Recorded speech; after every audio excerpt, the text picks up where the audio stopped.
Okay. Is it recording? Siyempre ako rin check. It's recording. Hi guys! Welcome back to my channel. And today in this video, tulad ng sinabi ko sa inyo from my last video, magluluto ako ng Filipino dessert.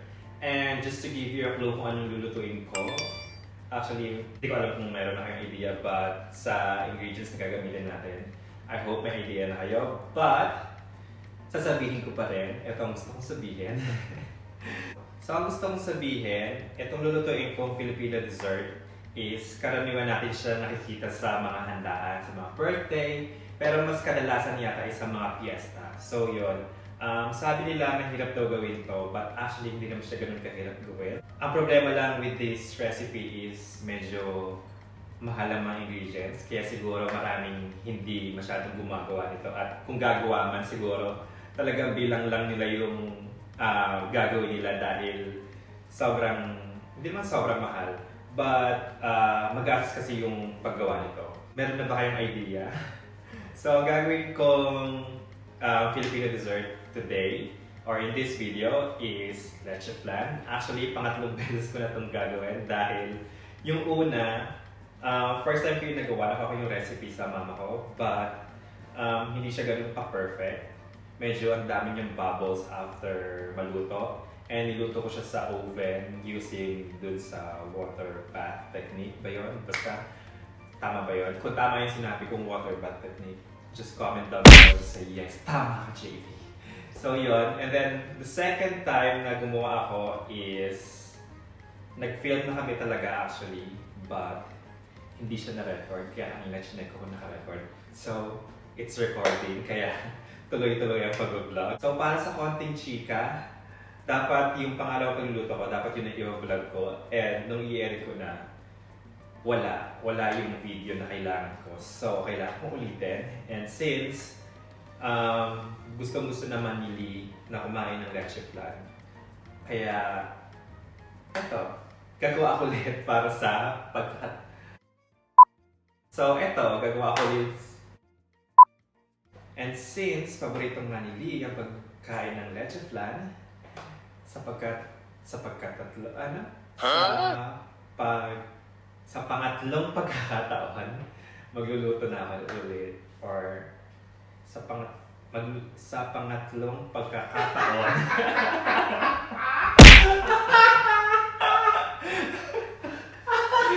Tawa. Okay.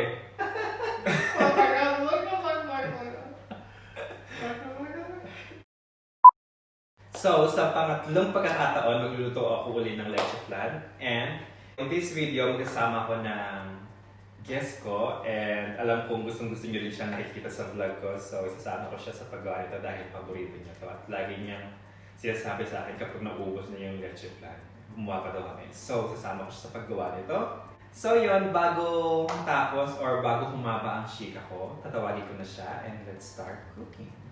So, eto na nga siya. May idea na kayo kanina kasi tawa siya ng tawa. So, seriously, magluluto tayo ng Leche Flan. So, this is his second time na magluto ng Leche Flan dahil yung first time nga is yung binideo ko na hindi ko pala alam na hindi siya na-record. So, ingredients na kailangan natin, I will just put all the ingredients and the methods sa description box. So, let's start doing this. I just put them all in, right? Yeah, with the shell.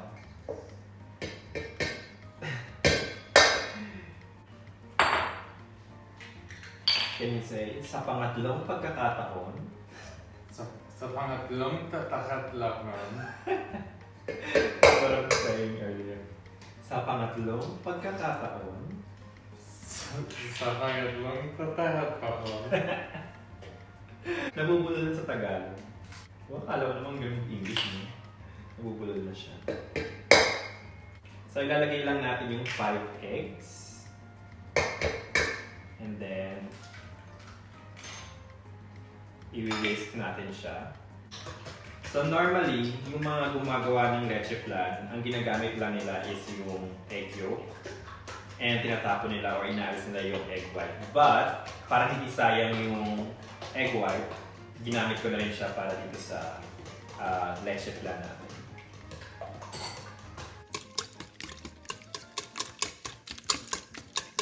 So next, ang gagawin natin is ilalagay na natin itong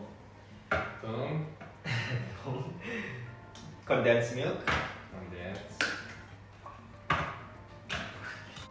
So, ang lalagay kong recipe sa description box, yung recipe rin, makakagawa kayo siguro ng mga 5 hanggang 7 llanera ng leche flan. But, this one, yung ginagawa lang namin is half ng recipe. Kasi, kapag yung full recipe ang gagawin ko, sobra nang madami at hindi siya titigil sa pagkain. So, na-combine na natin sila and i-whisk lang natin. Maybe a little bit more.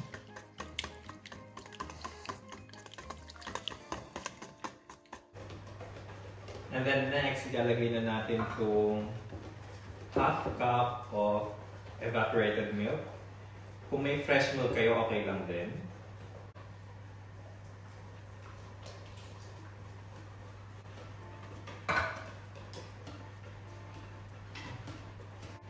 And then next, lalagyan na natin itong vanilla extract. Yeah, put it in like a couple of serves of like a little like. 2 teaspoons of vanilla extract.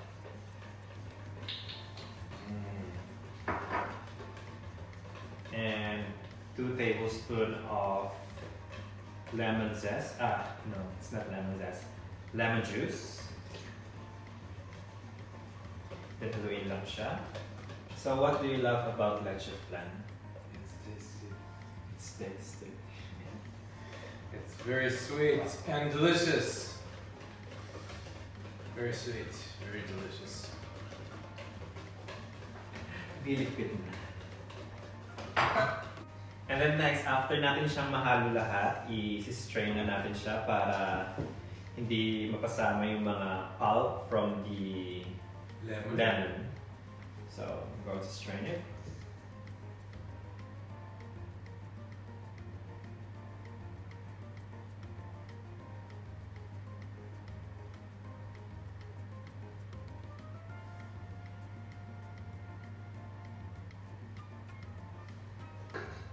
So, yan. And then, how would I do the finals?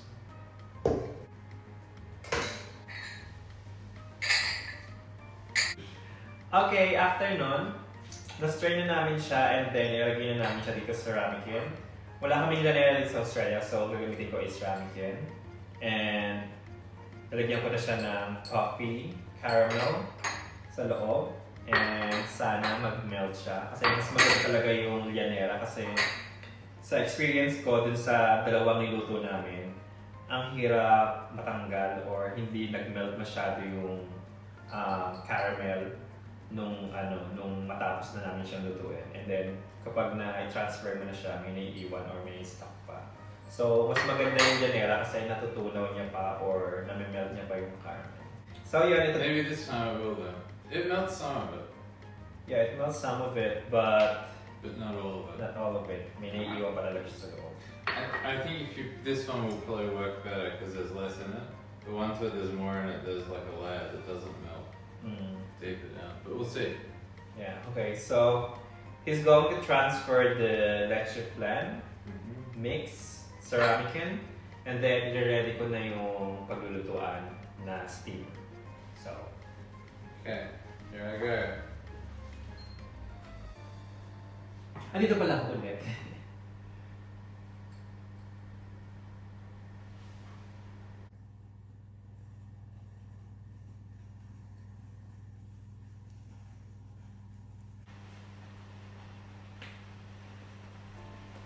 And then, after natin siyang transfer, tatakpan na natin siya ng aluminum foil.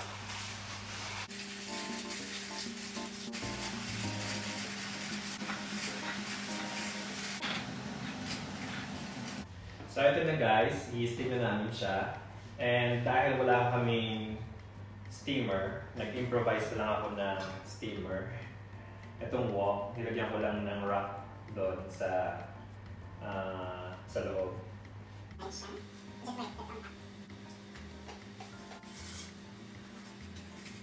So ito yung steamer na na-improvise ko.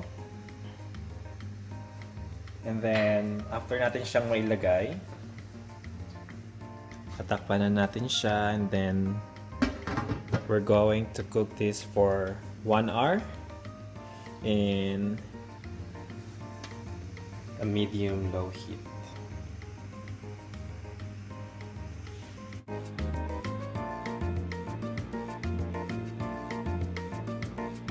Thank you guys for watching this video. So, ganun lang kadali at ganun lang kasimple ang pagluluto ng leche flan. And mamaya-maya lang, mauubos niya na yung leche flan. 6 pieces of leche flan, and that's all for him.